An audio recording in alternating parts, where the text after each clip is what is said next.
Bonjour les amis, nouvelle vidéo aujourd'hui avec deux témoignages extrêmement puissants et notamment l'un d'un ancien tueur à gages sur Jeffrey Epstein et sur le prince Andrew et sur les trafics bien sûr de jeunes filles de 15 ans. Mais juste avant, je voulais vous remercier parce que nous avons passé la barre des 80 000 sur la chaîne principale, 113 000 avec les 3 chaînes.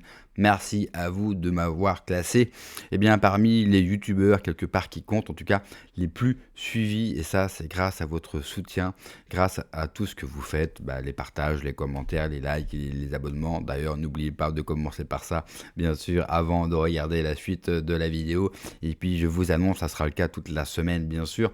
Mais je relance le Patreon que j'ai malheureusement délaissé parce que avoir 3 chaînes, ça demande énormément de travail. Et vous le voyez en ce moment, les vidéos sont extrêmement fouillées, travaillées. Donc, cela me demande plus de temps. Mais Patreon est un super refuge parce qu'il y a une liberté d'expression totale et surtout, tous les contenus sont protégés par la plateforme. Vous pouvez être abonné de manière gratuite et de manière payante. Vous avez le lien en description sous la vidéo et vous aurez accès à 2 vidéos exclusives toutes les semaines, plus un live, des vidéos avec des formats totalement différents. Je ferai des choses totalement différentes et exclusives sur Patreon. Allez, on écoute l'extrait et on en parle juste après. Woman the same age as him, but it was certainly when he was abroad in places like Kazakhstan and Libya, he was involved with much younger girls. How young? Well, I know of some of 15. There could have been some younger. The people that were being trafficked by Epstein to the island, he worked through a man called Jean-Luc Brunel, who ran a model agency in France. And a lot of these girls from France and particularly from Russia, many of whom didn't speak any English, were, 12, 13, 14, that sort of age. How did Epstein actually get his money? I've interviewed people who says he befriended a billionaire who was dying. It kind of gave him his wealth. People say Epstein worked with the CIA, and they said he was working with a lot of, not an accountant, but he was managing a lot of people's money. He was managing a lot of people's wealth. Yeah, it's a good question. I mean, people don't really know. I mean, he was sacked as a maths teacher. He worked in the city for a big company called Bear Stearns and got sacked there. I think he made some very useful connections. There's some suggestion that he met Robert Maxwell, and Robert Maxwell used basically Epstein to hide his money before his death, which is the link then with Ghislaine. Je suis entièrement d'accord avec ça. Je pense que Ghislaine Maxwell a utilisé, repayé Jeffrey Epstein, qu'il avait sûrement, et c'est même sûr, des déviances déjà à l'époque, et qu'elle a utilisé ces déviances, ces problèmes et peut-être une certaine fragilité, pour le réseau. Parce que le but, vous savez, c'est pas forcément de vous mettre en avant, c'est de mettre d'autres personnes. Et il faut être honnête, on est tous en train de se focaliser, bien sûr, sur Jeffrey Epstein, mais peut-être qu'il n'est que la pointe visible de l'iceberg. C'est pour ça que moi, j'essaye vraiment de fouiller, parce que Jeffrey Epstein, oui, évidemment, c'est la figure, mais à mon sens, cela va beaucoup plus loin. Et comme je l'avance dans beaucoup de mes vidéos, je pense que beaucoup de réseaux sont liés. Parce qu'en fait, pourquoi sont-ils liés ? Parce que dans ces réseaux-là, vous retrouvez la même élite, la même mafia qui est aux commandes. Donc ça me paraît invraisemblable, voire même impossible, qu'ils ne soient pas au courant de tel ou tel réseau. Et en plus, la plupart, bien sûr, soit appartiennent à une certaine communauté, ou alors appartiennent à la franc-maçonnerie ou à d'autres réseaux occultes. Donc là encore, ça me paraît vraiment impensable qu'ils ne soient pas tous au courant, bien sûr, de ces réseaux. Et je pense même que l'affaire Jeffrey Epstein, ça nous bouleverse par rapport à l'ampleur, bien sûr, de ce réseau et de tout ce qui a été fait. Mais ça se trouve, il se peut qu'il y a un réseau au-dessus bien plus vaste et bien plus grand. Et à mon sens, ça ne s'est pas arrêté, bien sûr, avec lui. Je voudrais aussi vous faire écouter un deuxième témoignage. Je voudrais aussi vous faire écouter un autre témoignage absolument fou d'un ancien officier nigérian. Il témoigne et il affirme que Jay-Z et Beyoncé ont participé avec Jeffrey Epstein au trafic d'enfants innocents au Nigeria. Et rappelez-vous aussi, dans les précédentes vidéos que j'ai fait sur l'affaire Jeffrey Epstein, vous avez des commandes, et c'est écrit noir sur blanc, d'enfants dans des pays africains. Je vous laisse écouter. With the Lagos State Police Command, 15 years on the force. I can't give you my name because I'm not authorized to speak with the press, but I'm speaking out because somebody has to. I've seen corruption, I've seen crime, but nothing like this. When the survivor statements came in last year, detailing Jeffrey Epstein's operations here in Nigeria, the human ants in the northern bush and southern forests. I was assigned to the initial inquiry team. We interviewed witnesses, collected evidence from remote villages, missing children reports dating back to 2002, strange aircraft sightings, locals paid off or threatened to stay quiet. The allegations are clear and horrifying.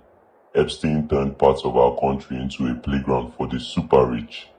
Children, vulnerable kids from poor communities, were taken, stripped, released into isolated terrain, and hunted like animals. Guns, dogs, helicopters. For sport, survivors describe Jay-Z and Beyoncé being there on at least 3 occasions, laughing, directing, even killing when the moment felt right. Multiple witnesses describe Beyoncé stepping in for the final act on cornered victims, cold and deliberate. Another talked about skin taken afterward, human skin turned into leather for her tour outfits. We have names, dates, locations, credible enough to open a formal case. My team wanted to move fast, issue international arrest warrants, request Interpol red notices, question Jay-Z and Beyoncé through diplomatic channels. We had enough to bring them in for questioning, to seek real justice for the victims and their families who still wait for answers. But then the calls started, not from Abua, from Aya, very high. US embassy contacts, people with direct lines to Washington. The message was the same every time. Drop it. Shut the file. No further action.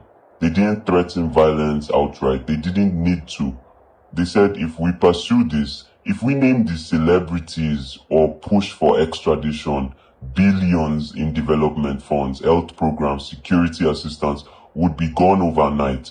Sanctions on senior officials in our government, frozen assets, travel bans, diplomatic isolation that would hurt ordinary Nigerian more than anyone. Think about your country, they said. Think about the economy. This is bigger than one case. We were told to classify it as unsubstantiated rumor, archive the files, warn witnesses to stay silent. Some colleagues already transferred out or retired early. I'm still here, but I know my time is short. This isn't justice. This is protection. The powerful shield their own while our children disappear. The media does not report the truth. I'm speaking now because someone has to. The victims deserve truth. Their families deserve answers. If it costs me my badge, or worse, I won't stay silent anymore.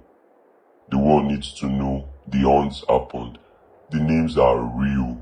And the cover-up is active right now from the top. J'aime beaucoup cette phrase.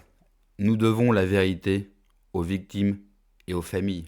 À tous ceux qui ont vu leurs enfants disparaître. Bien sûr, il y a trop d'enfants qui disparaissent en Occident sans qu'aucune enquête, bien sûr, ne soit faite.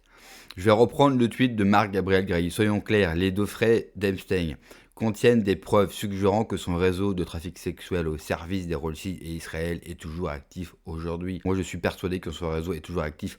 D'ailleurs, sur ces fameuses commandes d'enfants en Afrique, Ariane de Rothschild avait envoyé un mail à Jeffrey Epstein en lui demandant si elle voulait 1 ou 2 bébés africains. Et là, vous allez me dire, mais comment se fait-il qu'avec tout ce que nous savons, que cette famille ne soit pas arrêtée ? Comment se fait-il qu'Ariane de Rothschild, qui est française, qui est franco-israélienne, comment se fait-il que cette femme, qu'on retrouve dans un tas de documents de Jeffrey Epstein, car c'est la membre de la famille Rothschild qui est la plus présente. C'est vraiment elle qui fait le lien entre la famille Rothschild et Jeffrey Epstein, où elle évoque notamment des noms de code comme pizza ou comme Oreo au moment d'évoquer des enfants. Idriss Aberkan nous en dit un petit peu plus sur cette famille, je vous laisse écouter. Les Rothschild veulent mettre la main sur les ressources russes depuis Napoléon, fondamentalement. Depuis Napoléon. Bon, les Rothschild voulaient fumer Napoléon, c'est d'ailleurs eux qui ont financé le maintien de la guerre. Les Britanniques étaient prêts à négocier et à arrêter à partir de Trafalgar. Les Britanniques étaient prêts vraiment à négocier l'arrêt de la guerre avec Napoléon. Mais les Rothschild ont dit non. Napoléon avait notamment antagonisé les intérêts Rothschild dans tous les endroits, notamment l'Italie, hein, notamment Naples. La filiale de Naples de la famille Rothschild était extrêmement riche. Et les Rothschild ont gagné des fortunes avec la bataille de Waterloo, puisque via l'agence qui allait devenir Havas, qu'ils avaient mise en place pour être informés avant tout le monde, les Rothschild étaient au courant avant les autres de la défaite de Napoléon à Waterloo, ce qui leur a permis de spéculer sur les bons du trésor britanniques. Ils avaient fait circuler la rumeur que les bons du trésor, ils avaient fait du FUD à l'époque, un Fear, Uncertainty and Doubt, pour faire s'effondrer la dette britannique. Et ensuite, ils avaient raflé la dette britannique à vil prix. Et ils avaient l'information de la victoire de Lord Wellington. Pour faire simple, les amis, pour faire simple, je sais que vous avez déjà diffusé cet extrait, mais il faut bien comprendre que cette famille est là depuis tellement longtemps, que cette famille fonctionne comme une mafia vorace depuis extrêmement longtemps. Cette famille, c'est elle qui a garanti, vous savez, et qui garantit les prêts à l'Ukraine pour la guerre en Ukraine. Et oui, c'est elle qui a fait en sorte que l'Ukraine ne soit pas en banqueroute, alors que son économie, bien sûr, est à l'arrêt. Face, bien sûr, à la Russie, mais c'est surtout que l'Ukraine a déjà perdu la guerre. Et que si elle est capable, bien sûr, de la continuer, c'est parce que cette famille-là appuie, bien sûr, l'Ukraine et dit à l'Europe et dit aux pays occidentaux, vous pouvez continuer à envoyer des milliards. Nous garantissons, bien sûr, la sauvabilité de l'Ukraine. Faut-il les croire? Évidemment que non. La famille Rothschild, s'il faut laisser tomber l'Ukraine et du coup faire chuter nos économies pour avoir un petit peu plus de contrôle sur nos dirigeants, ils le feront. Comme vous le voyez, ma batterie s'est terminée, donc je vais finir bien sûr cette vidéo sans l'image. L'affaire Jeffrey Epstein nous démontre beaucoup de choses. Nous démontre certaines familles, leur influence, leur pouvoir, nous démontre une mafia, nous montre la pédophilie de nos élites, nous montre aussi l'importance de rites occultes, nous montre également l'importance d'une certaine communauté qu'on retrouve partout dans l'affaire Jeffrey Epstein.